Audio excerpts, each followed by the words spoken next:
Louis tú sa ceisina health chugam náthógu le Gaeilge hill. Agus chunas mar sin mar a tháinig tú isteach ar chúsaí Gaeilge. Well, I suppose an céad ó hiú an tainnim anim na scola an sin fásta ní bríd sin Bunscoil Naomh Bríd. Naomh Bríd, Actually, but I get tus ní mar sin ní an scoil Neamh sin is mar chuid den scoil Bhéarla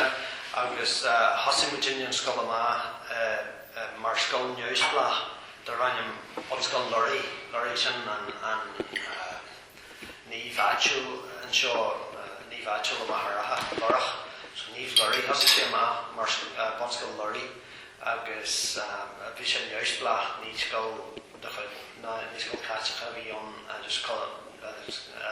creative mar deartha multi-denominational so sin bhí buint agam leis an tréimh sé sin den de star na scoil agus sin bhí me chaime tréimh sé ward na governor í fásta an seo so sin an ggóthaic sin áit ar hosaí bhí me an ó bhainaí buint an scoil 1900 nóchas trí go dtí bhíle mar scoil Neamh agus an sin tréimh sé ward na governor nar cheangal an scoil isteach leis an scoil Bhéarla. Agus an raibh se dul an ramí Gaeilge an seo sin nó se féin Gaeilge nó raibh sé sin mar chuid an práiseach nó raibh Gaeilge athana nó agus sin bhí sé bhar scoil bhúnú. I suppose bhí gcónaí rangana ar siúil san cheantar bhí gcónaí samman san Gaeilge sa cheantar bhí an common lucht le scéal leidir bhí an ceol bhí ceol gcónaí leidir go leor san cheantar fásta so bhí a gcónaí sim an san Gaeilge agus san cóphobal so agus rinne an Gaeilge ar scoil get a big ar Bunscoil han mórin ach ar Bunscoil dóla get a níos mó agus an sin chuma sammantí an éadú scoil aige go leor am níadú scoil aige istóide agus hosaí Virginia an níos scoil an seo 1900 nóchas dá an éadú amach an ollscoil so hosaí sin níos scoil náam sin just bhí sam me se agus rinttíine eile bhí me se ar cóiste agus just bhí sam agam sprág bhí me géirí ceantar bhí agam gcónaí gur ceantar géalteachta bhí an bhí an Gaeilge an mar teanga chomhphobal go dtí tús an hiarrachtaí hart agus rinne get bheith taide coppla bliana ó han ar an déanaíomh 1900 is a híon ar hanig sé agus frumar amach go raibh bitir láchuid den déanra a chuid sin na báilte fairing an seo san cheantar go raibh Gaeilge ag forbróir an déanra an sna báilte fairing sin rud nar hiilmuid a bhí early ag an hiilmuid gur amíon Gaeilge a bhhaid níos leige a bhhaid roimhe sin but ní mar sin a bhí sé agus an sin bhí bhar cainteoirí Gaeilge a bhí fuair an cainteoirí istó an cainteoirí dúchais bás sna chéige títear an seo so bhí is agin gur an Gaeilge an bhí tá Gaeilge bhí agus tá an Gaeilge go fáil sna logainneamnacha sna ainneamnacha parca agus sna lás ainneamnacha teaghlaí san cheantar ainneamnacha cosla Paddy Art, Sean Paddy Art nó Paddy Paul Denny nó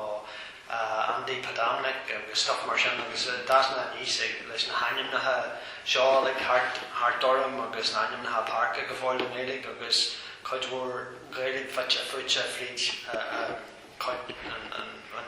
Berlin a hat fásta Gníomhaire leis an sean fermarí agus an geallar a bhíon ag na bá agus is go fáil an Gaeilge. So agus tá an Gaeilge go fáil tá na fumanna go fáil an san Berlin a hatse tá fóriacht Gaeilge go fáil an san phobal. So just bhí stem agin an bhí hanna grúpa le chéile agus hacrimid an Gaeilge go bhfuil muid géirí an Gaeilge chur eis an phobal an seo agus thuimiid go bhfuil farste dartmaid ar bóthar seáí agus an stuff a bhí ar siúil acu an sin an naisc agus an Bunscoil agus a leis agus hacrimid go bhfuil i géirí an Gaeilge chur eis an phobal agus hacrimid go an Dhoire is fearr an sin dheanú na religious a hashacht agus an naisc a bhhanú agus an sin an rinne sin nóchas dogs and sin nóchas a trí hasimid amach ar leis an Bunscoil. Nice, agus liú tú anna go raibh tionscadail ag an apial ar an ceantar Conradh lá an haarfá casa fehuis. Bhí críomh láidir Conradh na Gaeilge seo agus tá star ionta sabar Conradh na Gaeilge seo agus tá coppla scia ar winsiad ag tús an ficheadú ís déag go fáil an san Bunscoil ar bhrán Roger McGasman orthú ar feis leach neach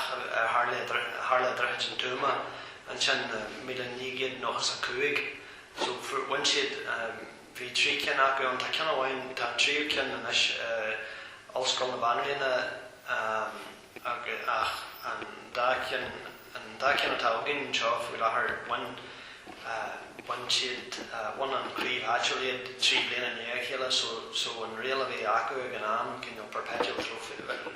dá bhainthead críomh ar bí an trophy trí bliana néag chéile go raibh cead acu iad an chainneoil so an fearr sé agin an seo agus bhíos agam gcónaí agus sprág sé sin muid fásta bhíos agam gurú sé an gur an críomh láidir agus dasma níos agus seanna thar sogam ba sin daine den na muinteoirí bhí an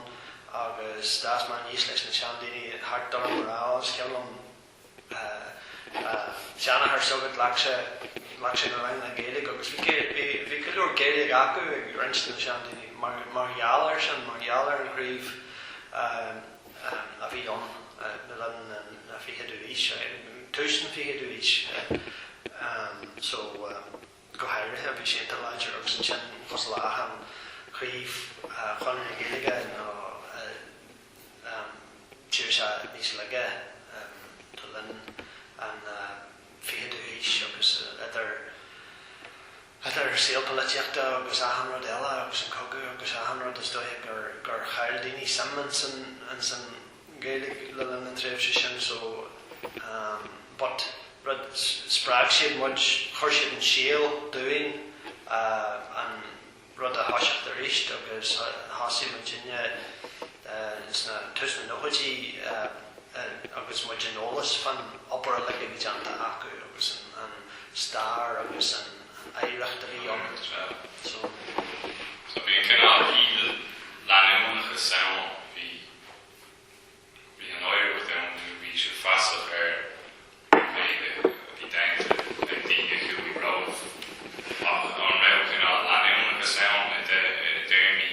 craibh cúrsaí craibh a dú an raibh sin i bhí an éig agus an neart sin sé an neart bhar craibh. Rinn muid hamanú ar an críomh seo nóchaidí sin ar mai nóchaidí láir na nóchaidí a sú tá críomh cuman Conradh na Gaeilge nó cultas olú an seo faoi láthair son an really cultas olú agus Conradh na Gaeilge tá star de cinneal ag an fásta agus níama amlan ólach ar an star sin cibéir a harla bhí skills de cinneal ag an ficheadú híist but so hasimid an críomh ar éist but bhí is agin gur an star an bhí tá leorthaí na daoine Nini a bhí golthaigh na rangin agus ag glacú na rangin go fóil ag na daoine in san cheantar tá leorí seanna ar sogam fóil ogam agus bhí get a bheith Gaeilge daisí sogam fást na bhí Gaeilge de chinneal ag an níú se lífa but bhí go leor ráitis í bheith agus so just sprág sé sin a rís sprág sé sin muid so agus liúún chaomhnú glas Gaeilge go lá an chama bhí sin fit a fiú le cuasaí chama ra an ra buint ag bhí buint asa leis an gná an ra bhí buint le buint just gimmert sé gomuint ag an am agus bhí mar cúiste cúiste bhí mar bhór condé fá tá fásta ag an am sin but bhí just tá buinte ahan in seo leis an cumnú leis céal bheith nó bhór le ceantar bheith tuaithe táin agus so just tá buint leidir le ahan in seo leis an cumnú leis céal agus tá muinte bráda as an na búna ligar bhain muid le teag bliana nuas go háirithe but ag arc siar nar bhí mise má ís sogam ní raibh muid abalta fear an mínar a chur ima ní raibh an déanra ard go leor sin anú ní beidir trúr ísgrúpa sogam cúís lomsa ag an Bunscoil gáil ar Bunscoil so bhí teitsim a líon na níní a bhí ar déanra an san cheantar agus tá sé go hom an áthrithe ó hen really mar sin constant fag ar hosamid maith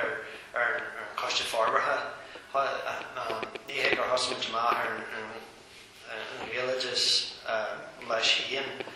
hacrimid an cúiste Forbartha bhainú agus ba réalages ceamda na céad tionscadail ar chormuid an cinn so dámid tá coidhúir tá réimse inta leathan tionscadail ar siúil ag an cúiste Forbartha an seo idir tionscadail cultartha cos na teanga agus an timpolacht chaomhnú cheannaid chaomhnú an seo agus an sin tá learan na dálainne ógan an seo fásta so agus an sin tá ar na málamh toscamuid tá siopa an seo fásta tá cafe tá láistín fion freastal tá coppla turbin gíthe ag an cóphobal an seo fásta so tá dáasmuid agus nuair a cheangal an Bunscoil isteach nuair osmuid amach ar Bunscoil bhí orin an targa le a hógáil ní roiithinte sig an scoil le tus agus ar fá seaach an léna ní roiithinte sig an scoil nó ní roiarigid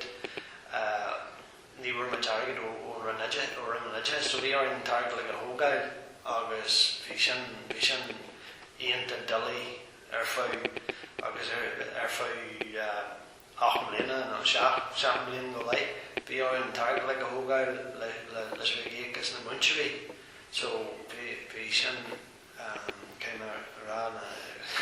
sin na blinta is massa má héal ó hiú géirí bheith tionsú aige agus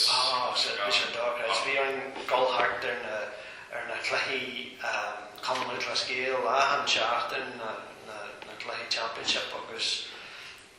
agus ag scríomh letir go daoine America agus ag deanú Conradh agus ag deanú stuff mar sin so hasmuid amach bhí orin beidir 3 míle a thógáil ag a tus an chéimhlíon agus an sin de réir chéile dardaíon líon airgid a bhí orin a thógáil so solar ceangaid isteach leis an Gníomhaire an seo bhí orin 9 míle a thógáil an bhíon sin mar bhí trí muintear agin agus bhí na cosisií ratha agus ahan so ben agus níor an darna ré agin well ní hé an darna ré bhí sé golah ní romuid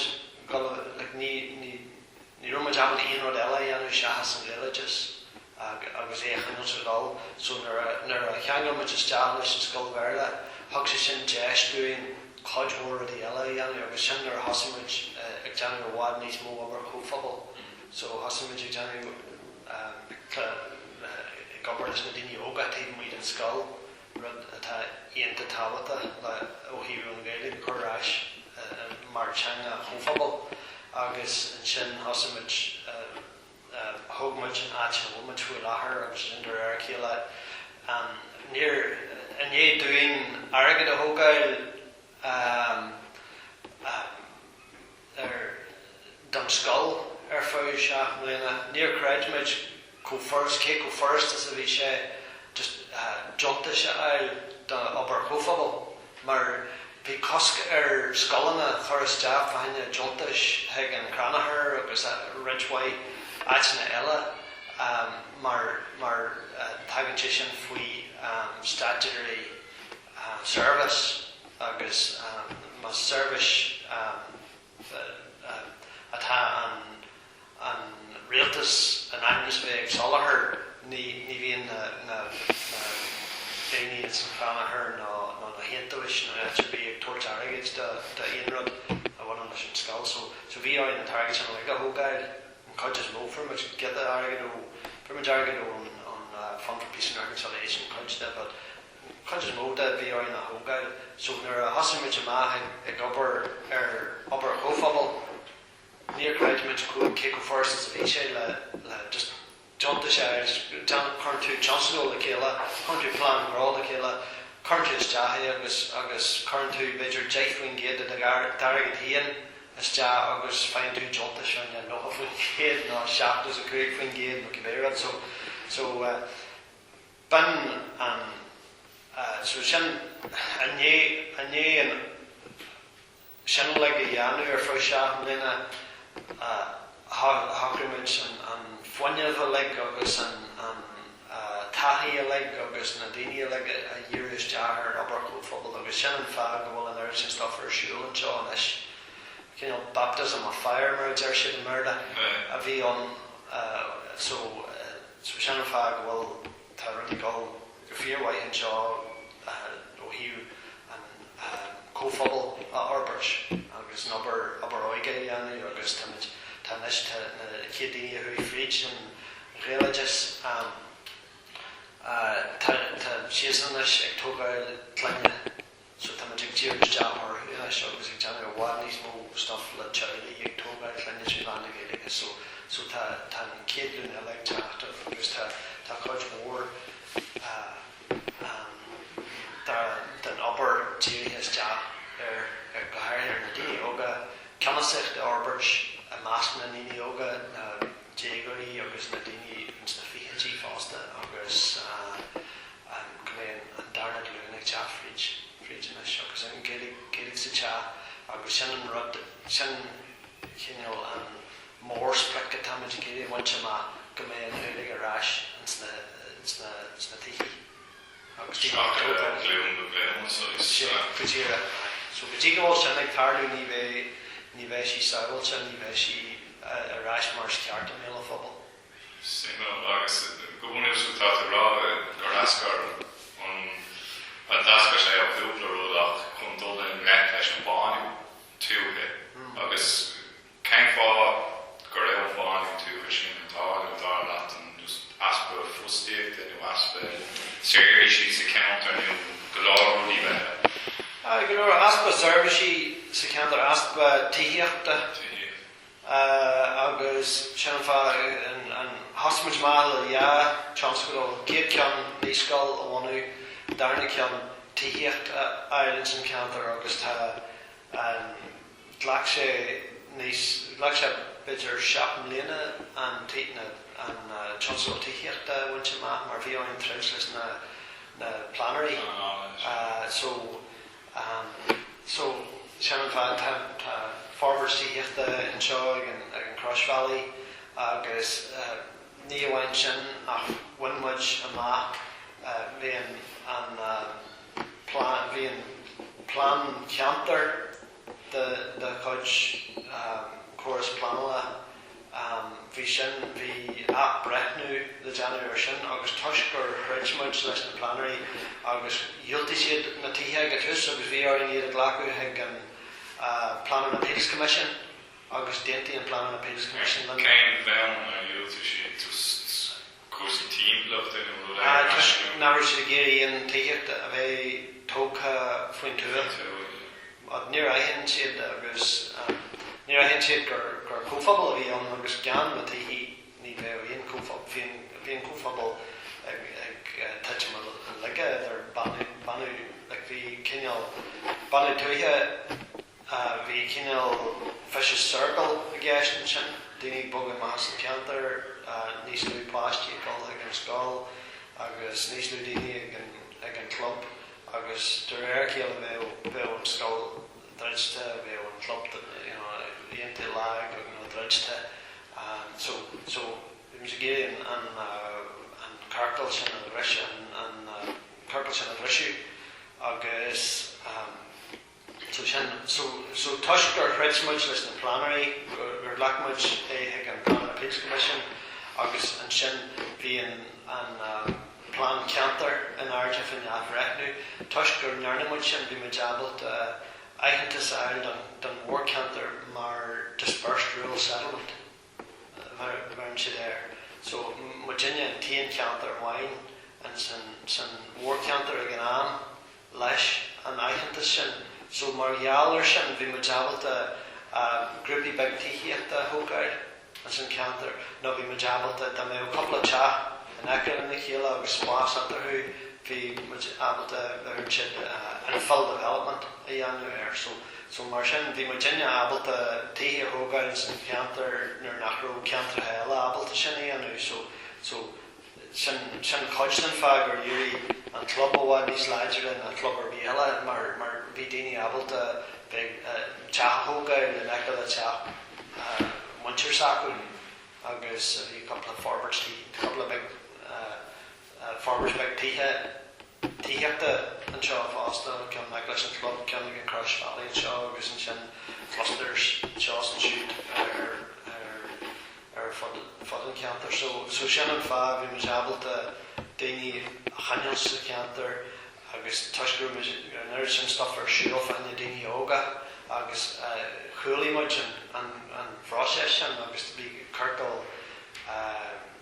Virtus mar Nelson an Gaeilge Virtus Circle and so mar gheallar sin bhí bhaid níos mó daoine ag chapter ráise an cheantar agus daoine gohairthe daoine a thuí ar Bunscoil agus snáma thuí hart bhid siad ag bualadh le daine ag an Bunscoil agus bhid siad ag bogadh go bal farstin ó deireanacha go bé áitiú post sacú agus ní bhid siad chapter ráise an leis daoine ag chapter ráise gohairthe daoine bhfuil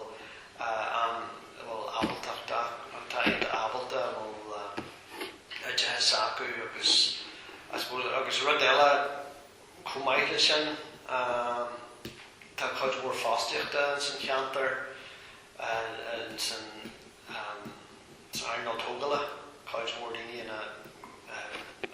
daoine profession nó daoine tradal ag gobar san chóras Tógala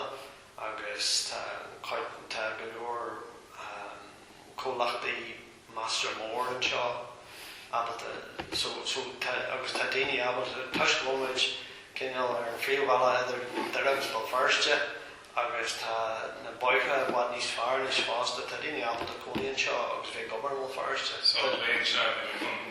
ceistún a bhfuil bhíon daoine taistil siúd san úr á na capracha chumá. Cinnte chuid réil chuig an ámain. Harfa céige bómate gáil fairste níos lú gáil go deireadh. So tá sé aonta lárnach an seo ná cúlrahan láthúirthlaigh cúlrahan ar watha beidir uirthlaigh so tá aonta lárnach an seo agus tá daoine sásta agus tuiscéil an sin stuff ar siúil tá clár alainne agin tá siúladí an seo tá clubanna aige agus tá club an seo sin rud mór dohíní so bhain níos mó rudí ag tarlú an seo tá fáistí agus daoine fásta fásan na mar bheith ag tarlú lár na ceatha. So beidir barad stopper tá barad ar seo. Agus tíir le fid ar an scóil an sin an tú runtas an na daithgrútaí lúms na ceisní a chóirtú an sin lú tú gur a freasúireacht áirthe ann más brand daoine an bhí sin géirí an scóil a bhunú nó más an sagat brás a lú tú. Well, I suppose hosamid in má ag a túsin ar hosamid an níoscail hí sem ag an hosamid ag an club chur muid bohan an eice leis an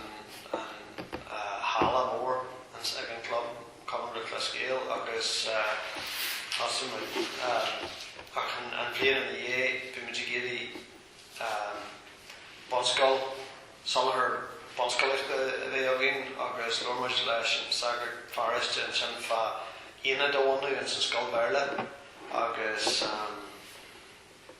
gormuid leis an scoil ar dus agus sin ar san scoil gur go bhhain sé sin leis an sagart fáiste so gormuid leis an sagart fáiste agus dheolta sé glán smuinú agus an sin rud a hacramid well ok tamid chuirmis tús an scoil sa bhíon híon so huimid is deach an bhla mór fruimid siú an san bhla mór agus hosamid just lorma leis an daine ar leis an siú bhí sé ar chuiste sogin actually agus dúir sé lán ansásta legaí te maith ar chís don scoil so just hosamid churma bhíos ag an cáid ar ó báin ar díal so hu meise agus Daniela Gaeilge cheanimid na báin bhí báin ar sean hospital sin bhí si géirí fáil réide mar bhí si ag tógáil foirnimh nua sin so ghlacmid firmas na foirnimh hosan siad ceirabíle potn ó ag mar sin agus firma daoine ag bogu na báin daoine actual a fásta daoine as an ceantar seo agus bhg siad iad le siar an aisce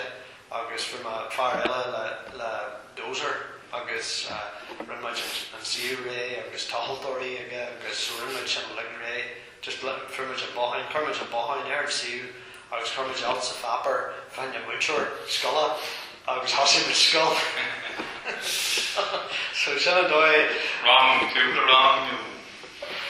no, just hosamid mála ar aige híon so like sin an rud rinmuid sin an dóid rinmuid rudí ag an am sin ní ag sminiú siar bhí muid ar mura really but ní agad a le doring just hachta muid golará agus sin an cinneal nós atá ag daoine an seo just máhfuil daine ag nóla dhéanú fa haine teanna tú híon so sin so hosamid inne sin agus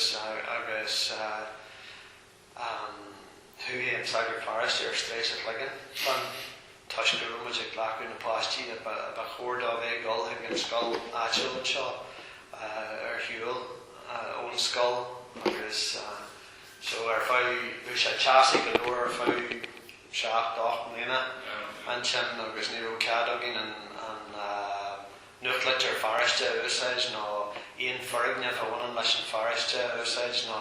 duine bhí ag teanú rud aigean le airge a thógáil dúin ní raibh cead acu an hála fáiste nó íon rud a úsáid nó an scoil fiú úsáid scoil Bhéarla so sin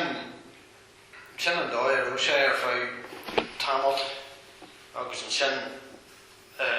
Dhoire chéile níor heit muid amach leis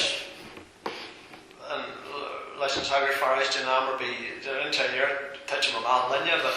níor heit muid amach leis but just thug muid near large really but Dhoire chéile an sin dúir rud get níos fearr so Gníomhaire nó hanig Gníomhaire bhí Martin Genghis an mar mar aire a deireadh agus bhí sé na géirí rud ag an sorta le má agus bhí mar dinne a géirí rud ag an sorta agus bhí an scoil áitiúil an seo bhí eibrithe golasteach in scoil bearla áitiúil an seo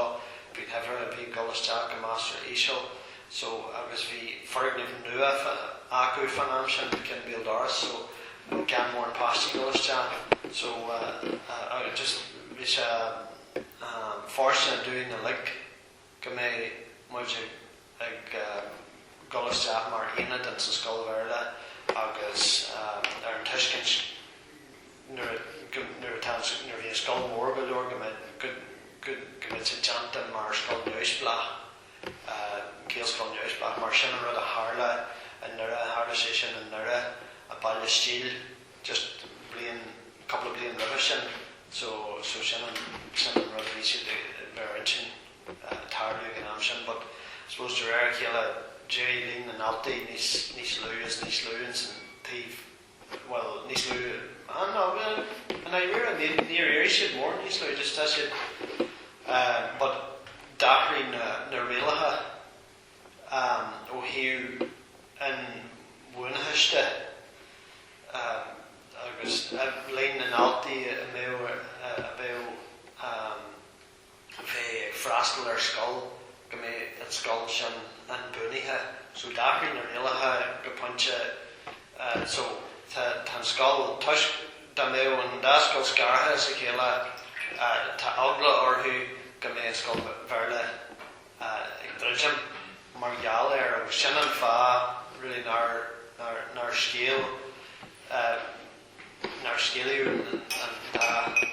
nar sceariú nó le scoil an dá scoil dá taobh an scoil sa chéile so sin really ach mar bhí mar rá come sé sin how sé sin an deis dúin ag deanna go bhád níos mó bre cóphobal agus stuff mar sin. Ra sé dachar múntóireáil ag an túsú bhfuil go blúú go bhórtú chuir sé fógus báthir agus altas fógus fápar agus for much daine but bhí sé gur se óg as Siarcanal a bhí an tí agus se éontaí de crua ar daine an óg teach amachchas an allscoil a bheith táiseach amach ar scoil cé gur codú an for much codú but níor bhar siise go rád codíine na nóla agus an sin for much daoine eile but no bhí de rare céile bhí mar jabalta níos mó muintirí air na kitchen as an cainteoirí nó an sin dá deireadh nó bheith feris cut just mó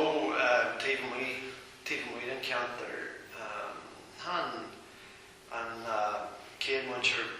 Siarcanal an darna bhain Salan na gúildaí Salan na gúil cibríní tá chunaí ar go fáil seo tá teirla aici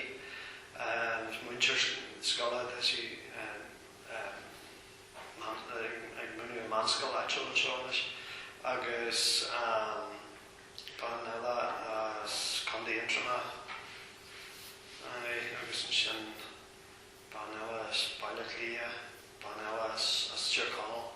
so sin just actually hanú go dtíar óin ceantar seo but tí was tíad a couple of hours like and coaches go back hours like agus bhí bhí an freasúirtá cinál ar an bhéir le is rointíí níos a gáfóbal ar dús ar nó Tugann Niall na sin a Conradh really na daoine duine bhí ó bunch acu leis an scoil bearla really bunch trú acu leis an scoil bearla mar cos ahan ceantar tuaithe eile tá ahan eile fáiste tábhachta ó hiú lín anmhairtheantas na scoilide so bhí sin bhí mar duine ag sciobú na páistí ba chóirda bheith Gaeilge ag an scoil áitiúil so sin banan I agus hannig sé sin hannig rinse white sin ó an sagar forest fástas da so sin an dói sin ní hégur daoine an éan na Gaeilge agus ní hílan go fáil Bunaíodh sé le hósaí teanga. ní bhanan sé tá cáid is mód in a daoine sa cheantar fiú man an orange siad páistí hegan réalcháiste tá siad ní hé bhfuil siad really an éan na Gaeilge mar per se but just so no ní dhearthain just it's been really an I a bhí an na gCoiste agus go fáil tá nós sin go fáil an bhfuil tá scoil tá bhaid níos mó ag freastal ar scoil ar an réalscoil na mar tá ag freastal ar scoil bhéarla so go fáil tá scoil bhéarla go fáil ag strachailt leis na óhíú líon na náltaí de so bhí an mórtha sin de réir na rialtha nua so féidir siad líon na daltaí stácha bhí dhiaidh go neartha na scoil in Mharna chun cuioine an figure ó fé go trógan nó le go mar sin. Well no céad ag a bhfuilmte tá sé rá céad is cúig páistí scoil bheith an mórtha agus so bhéh tan tí bearla tí Gaeilge féh sin an mórtha tí bearla ní bhéh de ar na figurí but ní bhanan sé leis na figurí amháin sin just ceann amháin den rudí mata an scoil ag solthar but an rud atá tá dé seán le siú arrange agus bhéh sin rudí imaginéire okay da mé siú rinse an tí Gaeilge ar an tí amháin an tí bearla ar an tí bheile agus an sin bhéh an sin arrogant le deanú leis an rinn le éisceachtaí anú leis. An bheith féidir leis an sí sin gur bhí ag fa spás ar fiúil well tá siú mór agus luí tú ní beú an sin gur takeíoh dogí ó mítar bog ar seoí mar sin de leon tú Gaeilge leon tú comá agus sé trá réimse Bunaíodh Bunscoil. Well, I suppose ní gil allowance an na gnáam ar bhain mis an scoil, but hannig siad an dhéisian agus bhí siad an codú agus very much codú eile páirsanta ó daoine eile agus bhí cuan den bhhainach Fars America codú siad an mór an scoil níor bhí an codú dí ó hiú chuirsaí argaiste agus an sin but nuair thosaigh mo duine amach ní raibh an airneall go Forbartha sin bhí áin just lórsla daoine lormaid go príomh le muintear bóchar seoí ri le go tus but fiú in dhé sin bhí muid cineal le na héan mar bhí sé bhí bóchar Bunscoil Fabal Forest agus Bunscoil Naomh Bríd just bhí daoine an agus na muintearí an agus bhí ceangailt páirsanta acu le muintearí eile seós an siúd agus bhí ag tarint ar na gréasa an teagháil sin a bhí acu so sin an dóid dibrí sé an bhela sin really. Gréasa an takeíocht agus gréasa an páirsanta a bhí ag na daoine le muintearí ag an scoil. Agus á éh an roiin na dachiste an raibh mór an ceabhar weimsiúil in réimse roiint ceabhar agus bhí chuid daoine san run chuid acu bhí ionta cuideal agus chuid eile ní raibh so no just bhí ag brath ar an duine an san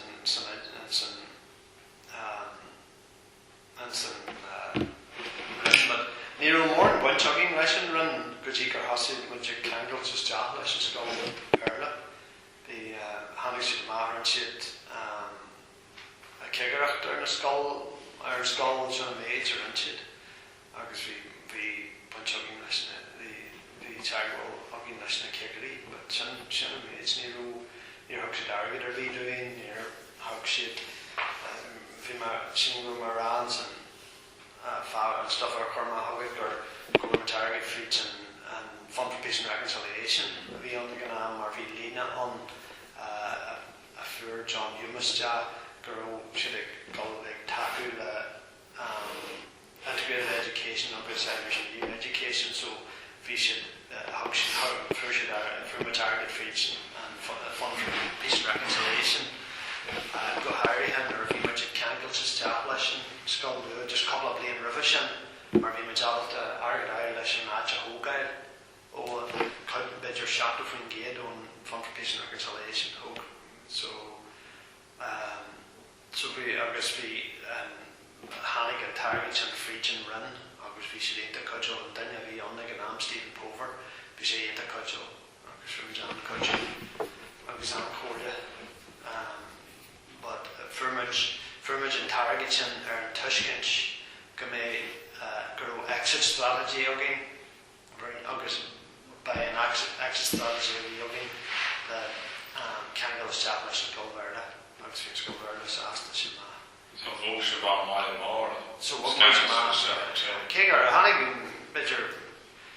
led Lachhouse and Plasty old Cantor shop we should attach the 6 year got class no I can't attack it there no just Tushmore sheep and all examiner I guess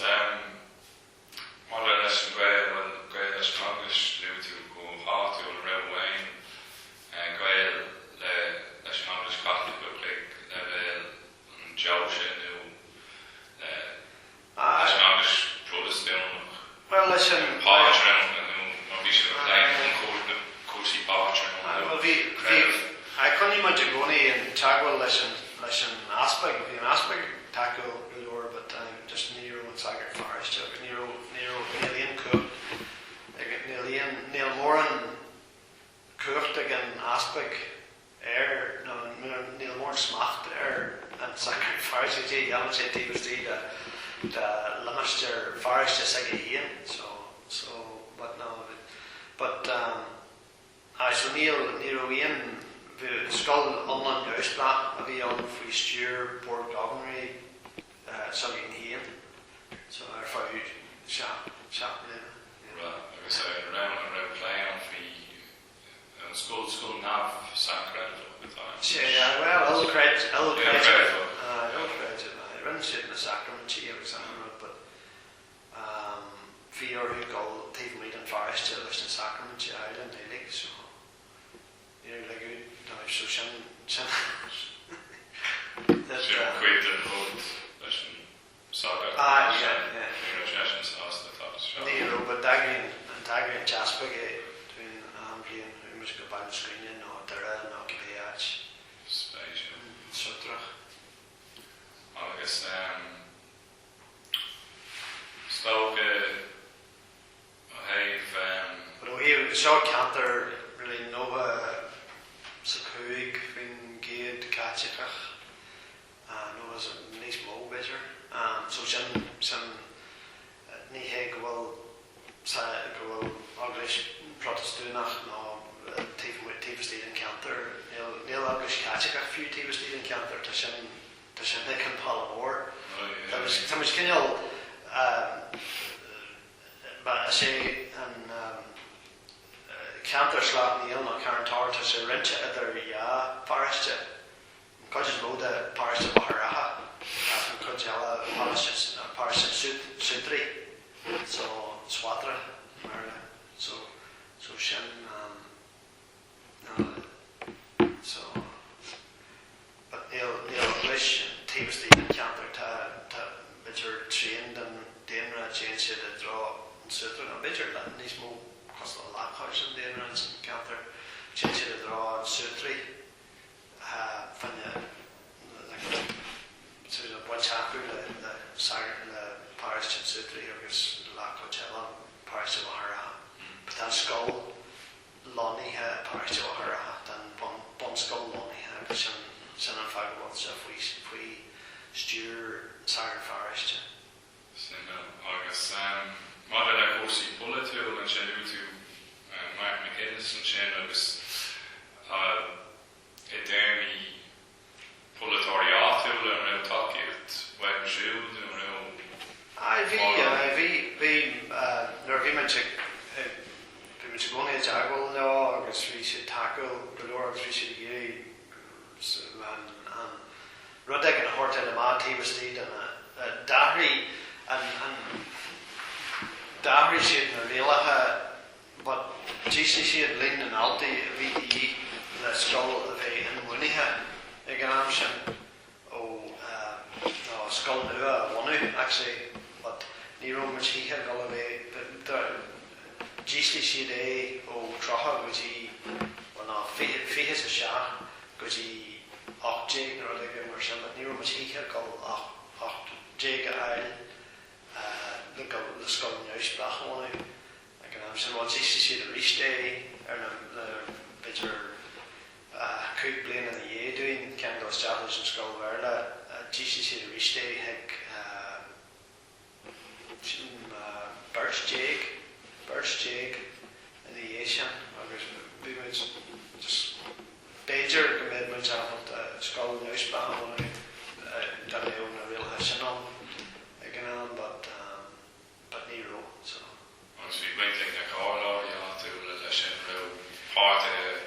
áirithe ar linn níos mám ag níos liú bhí sé dealing ag an leibh céin well bhí sin féin man na deireanacha ag an am so sin féin chuid is mó den brú bhí mar sabla go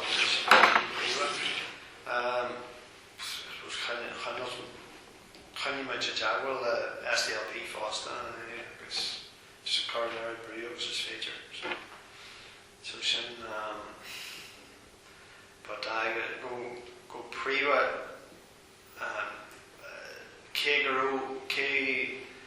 gurú Martin McGinnis in éire just ag an am is níl an aird sin cuacht ag an éire is nuair atá scoil CCMS ag gceist an éire níl an aird go deocú lá dhéanú ach iarrachtaí dhéanú bit an process dhéanú níos siamplaí nó agus sin an rud a hála bhí muid abalta ceann go isteach leis an scoil agus rinn siad iarracht sin a bhríon cinn agus sin rud a hála so ná bhí muid so like he was stayed in a real heavy on like an am ní raibh agus ní raibh mór an eile go deocú leis na polútóirí dhéanú ach an aird so bhra sé ar an chóras sin chóras nas bhfuil Catholic agus CCMS so bhí over canál bheith fábhar treis tamil around bhí over canál fórchás a iscint ní bheith orthú aon rud a dhéanú in éire ní bheith orthú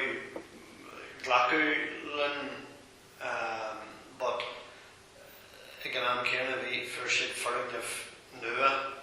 hóca an seo le ceir seán a ranga agus ní roach beidir céige pastí ag an scoil seaca pastí ag an scoil den so gohfuil arfa seaca so bontáiste í an sé cinneal naíil gur scoil an nua acu finne dornan beag pastí agus bhí sé so bhí sé bhí an rinn a géirí sin a réiteach fásta géirí muid a choristeach leis an scoil the sheets in these small mar ice covered so it's rotation stuff around you should be small mar ice covered you should a cow let's rotation yeah take August Shane they would do by Ferris na hana carefully lynchy yellow last minute this shake on day around tissue air school licht time because Martian day No, ní roíon pointí teagla a bhíon le scoil eile éire nó bhí agin gurús le Victoria Canada agus an Alban fásta bhí stuff Victoria an Alban sin bhíú inage ónú mar go dtí sin níú an air sin inage le scolanna caitecha seas an ceann an nire agus bhíon chud ach bhí sin an dói ar bhaí siad gois mhór some other villages in Alban. So vi agin for dúda normal bit le daine ag an am just for dúda. So but no ní han born team we agus de raibh mar chuí rudí a roi bhí an raibh se bheith crún nascaní leis na átaigh is le leabhtas ag rudí leis méid dus na séid chun le Ars Brown I well just I suppose team like very much goni Dean Orin goni goal agus Lordshire Adna agus vi Kangal Lager again le Adna Nalaban agus Starna Gahari ar Leos Leos agus being much good eager hard at COVID, being much go hall a handly in and chin agus a crowd naisc and listen stuff like it hard chin like my bus hall like fish aku ahan sauri because la college to sauri be on to some body hair shawl so like man's natini yoga hall like a shin agus sé enta mai golar hiú agus an rud a Virginia was tá achan rud dírithe ar daoine óga an crí grúpa cainteoirí lífa comas Gaeilge sacú a ardú agus lífacht sacú a ardú agus an nós fa Gaeilge a Lords mar friú ré teanga a ardú agus a réimse sin go fíorhaid being generally quite more stuff in the spree frequent Laboiga agus Margalers and Tarrailing Laboiga and Tainrailing and Laboiga well Shahas Cursi Upper Gaeilge Lords Kaiser Gaeilge Lords Moses Sas Gaeilge Lords name was Gaeilge to Veg and Laboiga Gaeilge call agus an bhíonn siad a gola go bhfuil farste agus dramar bhálaí sin agus deanna chuid mór stuff íonta spríal agus man ó siad sásta Gaeilge Lords bhfuil ní bhíonn siad an gulthaigh na rudaí sin so craitheann sé sin cinna but agus bhríonn sé agus na daoine an Alban agus thuúid ahan bliana a thuúid go Halaban just bhí na daoine a starna bheith a legar a tír sáta sin dúchais an dóigh go Lord pastí sort of Gaeilge an tam ar fad fiú man bhfuil a bart acu an agus iad blian déag díis le chéile agus Lord sé Gaeilge le chéile gan daine fásta bheith hart gan agus ctí mar dhéana mar sin it's an réaltacht ar Ellen Leos agus tuistar nach mór na daoine óga Gaeilge le chéile daine bhí acu Cúlra sa hasan siad ar scoil fiú na daoine le Gaeilge sa bhalla ní leor na páiste so sin so just bhí mas ag míonn dóibh an dóid craitheann tú agus míonn tú dóibh teáil sin ag fólam na Gaeilge seo teanga socainn agus seo táirí go Star na teanga fit a fiúd is sa scóil go bhfuil sin mai chuid den ideála sin é cé tú tena chur a bholaigh sacú ar go pointe but ní dhéanann an scoil sin really ní dhéanann na scolanna Bunscoil na móran de sin really bacóir na Bunscoil a bheith deanna go bhhad níos mó de sin agus bheith se bhhad níos fosa bheith se bheith na Bunscoil a bhhad níos bheith se níos fosa passion for the cainteoirí an hammer fa da me was acu the digit and fag also their skull the digit and fag well and scale na Gaeilge no go well so agus ní víní na skull na sin do coach no acu gCoiste Bunscoil is éiscecht da me was skull like Janishin agus nu tú go dain sin roi go Dungaibh an sin don sé Bunscoil agus go fada le taisle go sin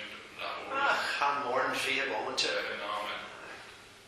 hard hartfa sin fí bómante há go an dhiaidh Tá muid lán cinnte lán tlachtaí leis a bheith go an dhiaidh cibéirí sin cinál lár anad common lucht las géogs an chundaid in dhiaidh agus sé an frí óthir ar seo agus dara so bí a daoine ní bhíon leis gur bí ar ghaoine go go an dhiaidh ná páiste chuir go an dhiaidh ar scoil ná so Tá fáhar a báis neán nó trúmla Beidir burs na trúr an blian nach Jane an seo bíal dáras Beidir ní cór blian níos get an níos mó but forward na bláistí change good an dhiaidh agus go háirthe sin rud mór agus muíonn tú gur College fáidir go maithreatha sin cean na scolanna is mó clú agus cail orthú san mhórcheantar seo scolann de Leis ó hiú claí Gaeilge agus ó hiú chuirsaí acadúla fásta agus is rud mór go bhfuil na páistí réniu na réal College go an na réal College so agus an sin stop is fáin ceiste a draga tú hana stop a ná is óbar cin á gáché Pléann atá ceiste a bhuiú for fríse amach go fáil well sinné well lach sé kid well lach sé sto hat 3 kid blian den Verla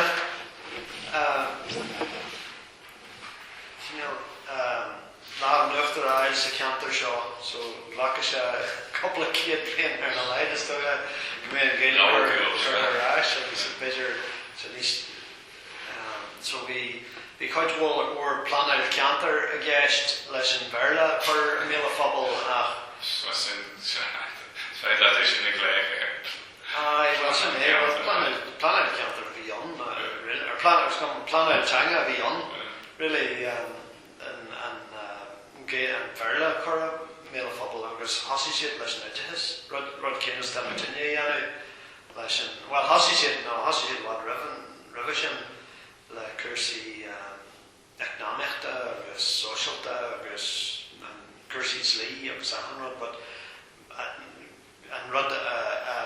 scrisan éireach sa cheantar seo ba chorus íon teanga Verla so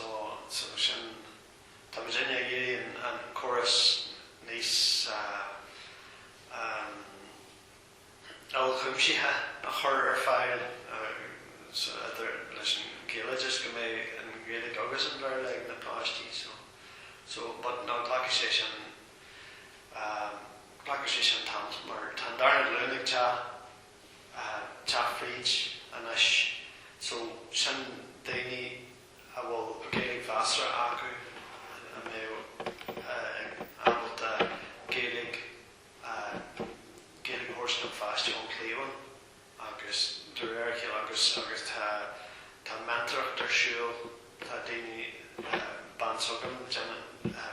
sé an mentracht ar aine tá a géirí tá tógáid lena tú gan na Gaeilge agus so béimtí teanga bhád níos mó de sin a seo má sa dóis go bhfuil an Gaeilge acu Gaeilge waith acu ón tus agus rud eile tá idir lá ágin tá cead planla Carn le chéile ágin go bhfuilte sin cúram Naomh a orbert tá sin go ag tarlú ar an siú so all mór ar hosimid amach leis an Bunscoil so bé sin na chuidí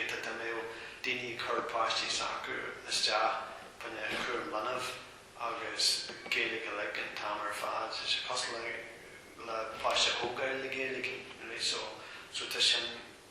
go away into the my in the tablet who plan teanga agus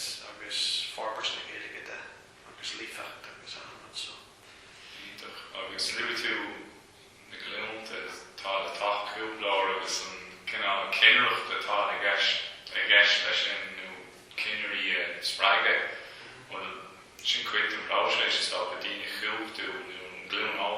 a chuúchtú á sé fit a fiúta leis an teanga agus ná daoine máirtasach agus chuineáil mar sin cinnte coach den líonra tá Virginia ainmnithe mar líonra agus tá an coach mór de sin bunaithe Forbartha fasachta agus díriús deach na daoine óga agus ceannasaíochta Forbartha más na daoine óga agus go mé ag míú donna daoine óga agus den tuismóirí atá carpáistí an na scoile agus den mhórphobal go dtí tá ar siúil an seo go dtí an tamhail leis agus nuair a cé tú sin le a bhíú dolíní agus an sin ag an titin an pin le réid seaú agus an tírs sin seo rodínta agus an sin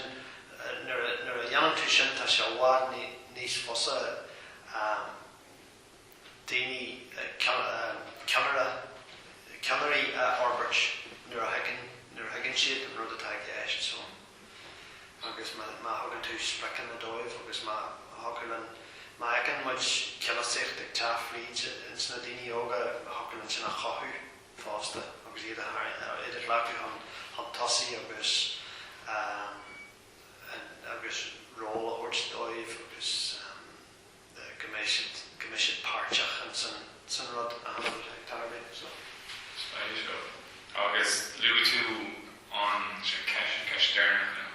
liú tú an cinál go láirúí is tócha an tradiisiún bhí ann an áireacht bhí ann an pleann teanga nó pleann teanga a rinú pleann pobal a rinú leis bráiséis pleann dá agus rudí mar sin bhfuil céim fá mar sin go gceann tusa ag seo le go leith chun é sin cinál dul a cinál in áirce lei sin nó an é chun cinál an pobal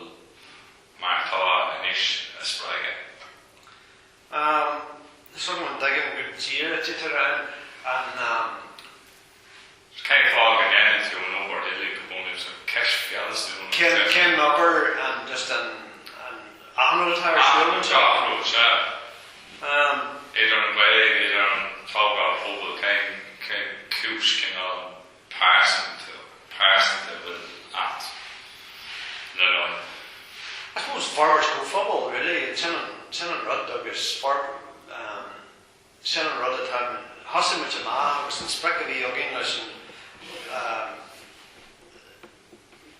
really the Forbartha go football agus si an Gaeilge cyn dyna sbricina smó atá sin an Gaeilge chorráis an míle football an timpalacht atá scrista le cebhicíad blian le níos mó le gohairithe le gurí Níl bagrá seanchail a bheith seo tá sin amí agus tá Níl annach iirsmíd an seanchail feicthe agus bhí muid géirí sin a chaomhnú agus sin a Forbartha agus a spréú amach so bhí muid géirí tíris deach ar an chóphobal daoine a chainil sa cheantar teanga chorráis an míle phobal an timpalacht Forbartha agus chaomhnú mar rá agus an sin mar chuiste sin na multí gíthe go mé muid sin bunaithe agus really an áid sa dheanú aige. Just an Cineal nos a spragu and not broad a spragu and snadini and san aige and san cofobble and san champalacht and san teanga honest go me cofobble sarsta agus slime show agus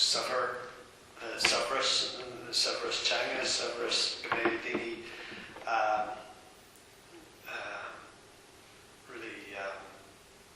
Abba the clan a whole guy and they safta just slancha agus health and well-being Bernshire there and Merla. So sin really in nos of the yogging and aige yanu níos far mar aige mar cofobble mar aige le clan a whole guy mar aige le cummi. So sin.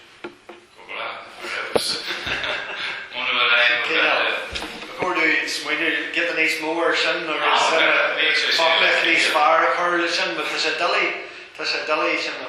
Yes, topic of chaomhnú is now. Complaints of the man of Shing, the man of Ellis. Well, I still go to Johnny here, Barry, Pléann Niall, but suppose how much teanga mar cúlra, but she in teanga Conradh Cree